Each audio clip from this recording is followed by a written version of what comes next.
Both have about maybe 10 minutes that we can take for questions. Fine. One of my concerns, which Dr. Strauss, both of you related to, was the herbicide use, which the EPA apparently, what I've read their technical fact sheet, they haven't updated their research since 1990, so that's what, like 4 years after this stuff kind of hit the market. You know, there's a What is your question? We don't have time. well, then the EPA last year, like the canola and the soybean oils and stuff, increased the allowable levels, doubled them. We were talking about the potatoes, 200 parts per million up to 6,000 parts per million, not based on science. This is the kind of questions I would like you to address that, you know, you say the food's safe, or Ray says there's issues here. Talk about that. What is your question? Well, okay, Dr. Strauss, you say that these foods are great, yet you do comment on the excessive use of the herbicides. So I actually had my glyphosate level tested. My daughter, who's a cancer survivor and of childbearing years, was 18 times higher than anybody tested in a similar European study. So where do you go with this information? Yeah, I mean, where I would go with it is I would say, is it above the allowable intake? Which, you know, glyphosate compared to a lot of, like compared to table salt, is very low toxicity as an active ingredient. So I wouldn't just say, is it there? I wouldn't say, just say, is it tenfold higher? Because tenfold of a tiny number is a tiny number. I would say, is it getting close to the acceptable daily intake established by the EPA? And to my understanding, we're still nowhere near it. That's what I read. But I would also say, I would say that this is an issue. Toxicology is not for the faint of heart. And Ray sort of alluded to that. There's a lot of bad studies. You isolate things in a laboratory. It doesn't relate to real-world exposure. When there's enough of a critical mass that suggests that we have some real concern, Ray thinks there is. I don't see it yet. But I'm mainly deferring to the toxicologist I ask routinely. I don't see the evidence yet. And of course, these broad trends, you know, the trend with autism has been linked to GMO food consumption. Well, it's also linked to organic food consumption because that's gone up in parallel. So you can't look at these broad trends. You have to do serious science to sort of tease these things apart. And to me, it hasn't been done yet. Okay. Yeah. But, you know, there is sodium levels that are expected to be within a certain range in your body, but there's really no acceptable herbicide levels or expected herbicide levels. No, there are. There are accepted daily intake Right. levels, right? Well, there's accepted residue. These are 100-fold usually less than the point at which you begin to see toxicity in a sensitive model system. The conservatism is built into that ADI, acceptable daily intake. So, you know, that's just the way I think about it. You'll Yeah. have to share the mic if Dr. Seidler, so pass your lapel mic back and forth. There you go. Oh, yeah, good point. Yeah, no. So that sounds like I'm supposed to wait till I get sick. You know, that question comes up at every one of these gatherings, and the simple answer is, you know, no one in the world really knows for sure at this moment, but let me share a thought or two quickly. I'm old enough to know about the history of DDT, and we did not know about the health effects from DDT for about 30 or 40 years after World War II, whatever that makes it, about in the 1980s. What we knew at first were the ecological effects, and I think we remember the eggshell thinning, impact on the bald eagle, et cetera, et cetera. But now we know that when young ladies prior to puberty were blasted with DDT, when they grew up and became middle-aged and then some, they had a 5 times greater incidence of cancer.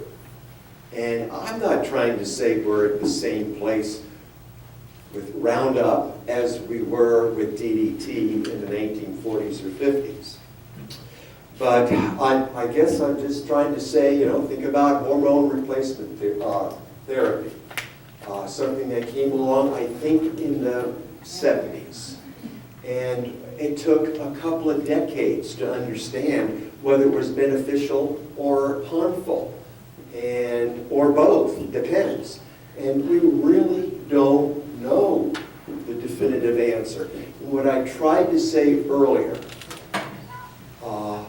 And I didn't get into details, and I don't know, Steve, whether you saw this last paper out of Thailand, okay? Yeah, we all have our biases. But it's another paper from scientists in another institution in another continent that's raising the same flag as 3 other scientists in other institutions.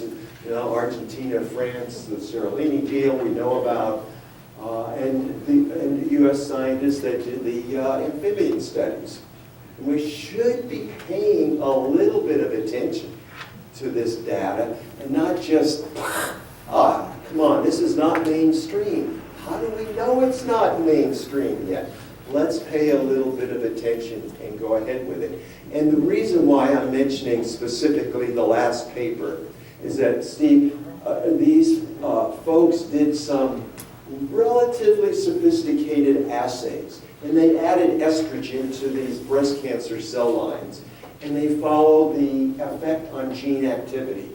And when they added separately the glyphosate, they found the same perturbations to the same receptor genes with glyphosate as they did with estrogen. And that's a fairly convincing argument. And then when they mixed both the glyphosate and the estrogen, the greater activity of the estrogen was diluted out by the glyphosate, meaning likely that it's the same gene target.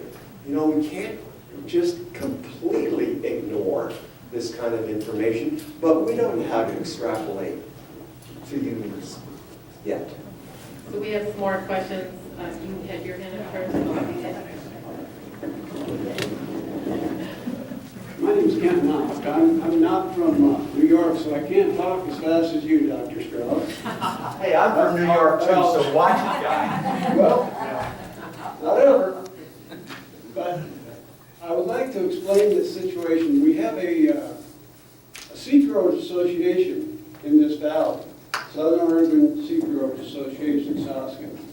While we were organizing that entity, we did have one large chemical company that participated, and they were welcome.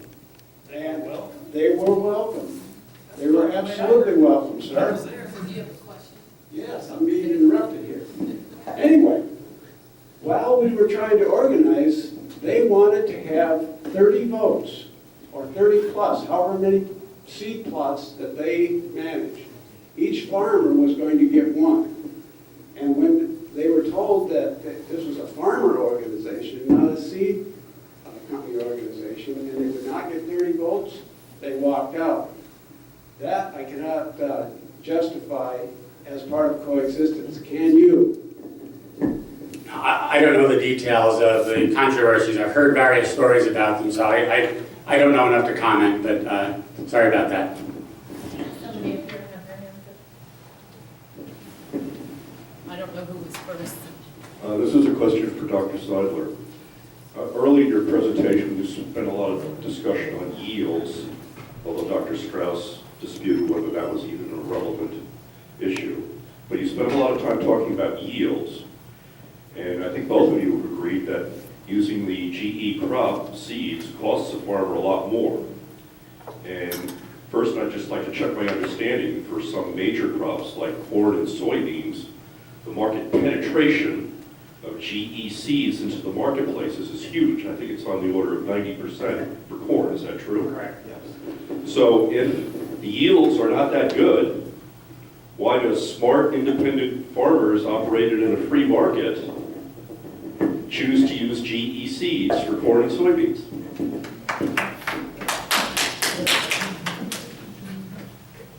Yields are not that bad either.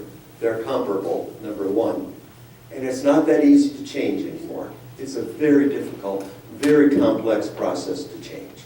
You have to pay more nowadays for seeds that are rare than non-genetically engineered seeds. And if you want to change to non-genetically engineered seeds and whatever it is that you're paying, you want a product that's non-genetically engineered. So if Mr. Brown farmer across the street is using a genetically engineered product, as we said earlier, cross-hybridization, a natural process occurs. And here you have a non-GE seed, that product that's now containing GE seeds. From cross-pollination, from the neighbor across the street. I think you're missing my point. If I'm a farmer, I guess. If I'm a farmer, I can choose what kind of seeds to buy, and I can buy cheaper non-GE seeds. If there is no improvement in my yield or reduction in my costs, why on earth would I buy GE seeds when I could buy cheaper seeds and make more money? I can make a comment on that if you want. Just a couple of things about yield that are complicated. One is that what's happened is there's so much GE corn now that the pest populations have been suppressed throughout the Midwest, and there's really great data on that. And so it's really hard to compare GE and non-GE, the data that Ray showed, because the GE has made it that the benefits are region-wide. So the non-GE is benefiting too from the pest resistance trait, because they have lower populations. So those comparisons now are not as meaningful as they were in the early days. The other thing that farmers get from this is insurance. It's insurance against a yield loss. And so it's kind of like, think of it as an insurance policy. They may not get better yield every year, but they have confidence if there's an insect outbreak they can't predict, they're protected. So they bought that insurance policy. And in fact, there's some recognition of insurance companies that they get lower crop insurance rates because they've added this kind of risk-reducing element to their crop by having the GE. So that's another complicating factor in there. And the reason a farmer might buy it, even if the yield benefits are not that great anymore, or they're not guaranteed every year.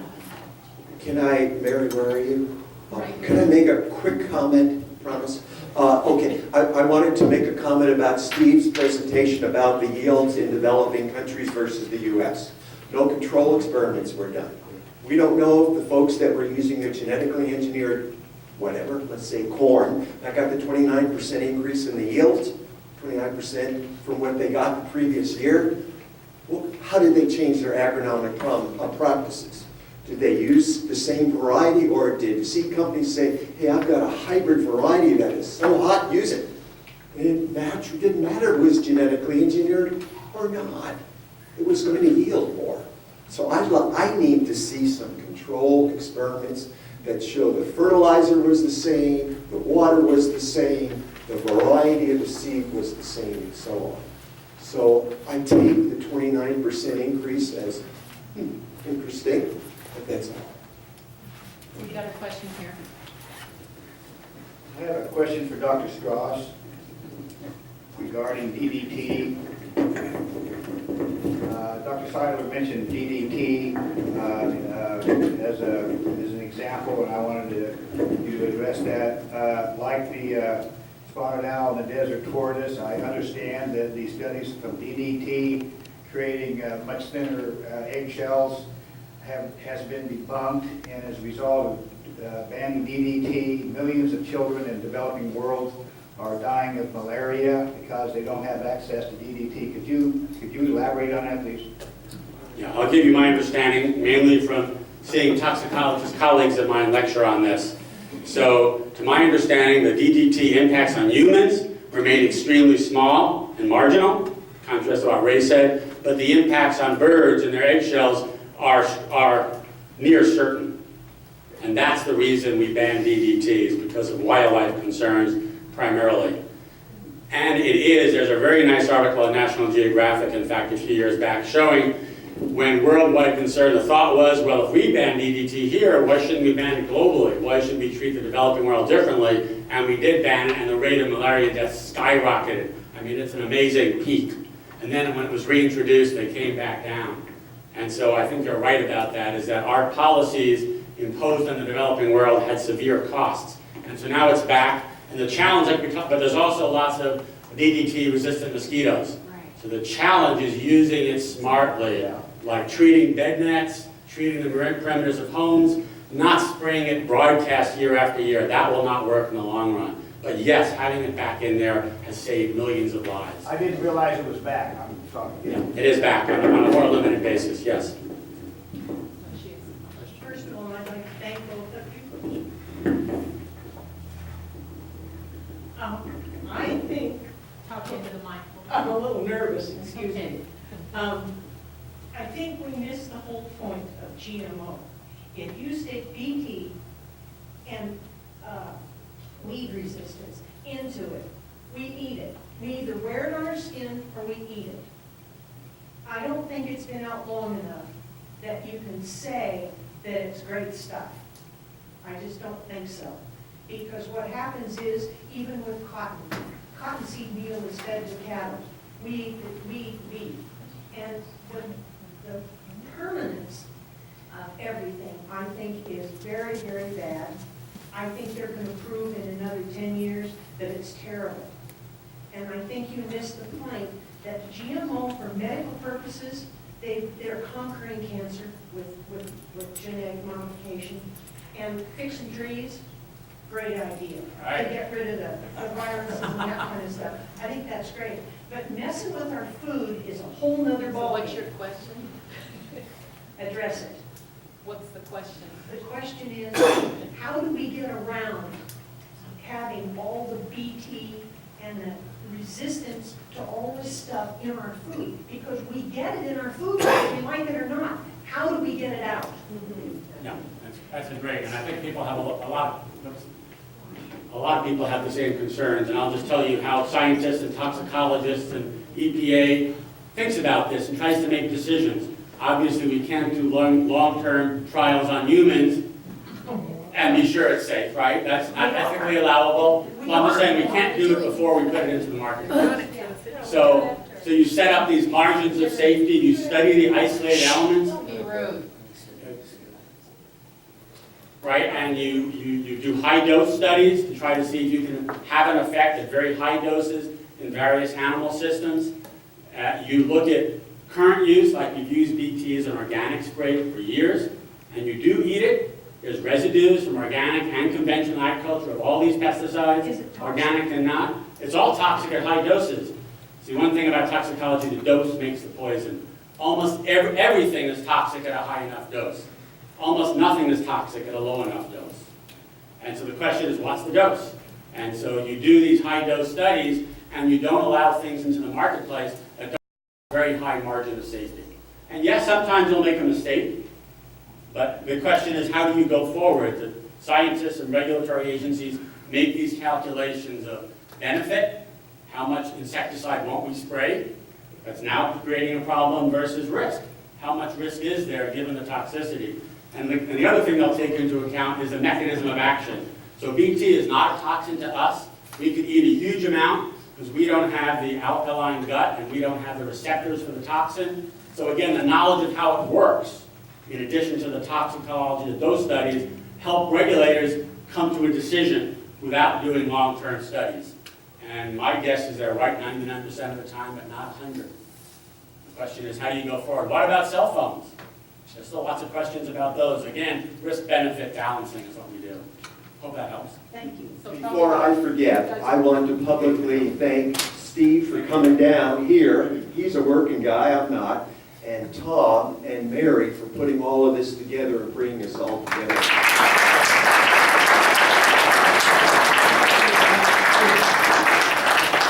I have one last question for Steve, please.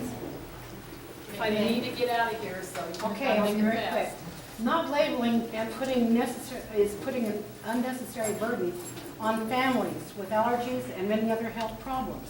How can we trust these chemical companies with our health? What are they hiding? Why can't we know what's in this stuff? This is America. We should be able to choose what we eat. It's for Steve, please. Yeah, the reason that people fight labeling, it's not just printing the label, it's the cost of separate tracking and storage systems.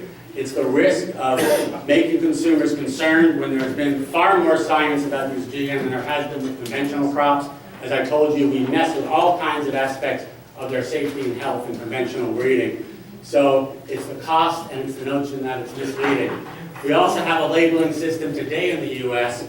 Those oils I mentioned are going to have healthier oils, like with the soy that's like olive oil. And that that's will what be they're going to say labeled. is healthier, or are they going to say Well, we expect that it they to are be. GMO? They're GMO, but they're high oleic acid. We expect that they're healthier. But they will still have to be labeled because they're different than conventional soy. What we're not labeling is the GE process. We're labeling the product. And scientists, again, pretty much everywhere conclude it's the product, not the process, that matters. And in the US, we label the process, the product when it's significantly different. Yeah, So but we when you have add labeling a instead. pesticide, that is significantly different. Well, if the dose is very low, then it's not. See, that would be the conclusion. I have members in my family who are very allergic, so I'm concerned. Thank you. Okay, let's give both of our speakers a hand.